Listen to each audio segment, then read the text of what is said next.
Hi, Dan with 3D Auto Repair. Today we're looking at a 2010 Jeep Patriot. Customer called and said it was making some strange noises in the back of the vehicle.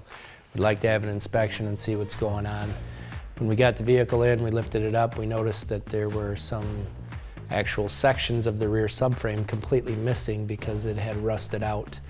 You can see from the pictures here that the rear subframe is badly rusted out. Portions of it are completely missing, causing some severe instability in the rear. The vehicle was kind of wandering around, not doing what it should be doing. We advised the customer that they would need to have that replaced.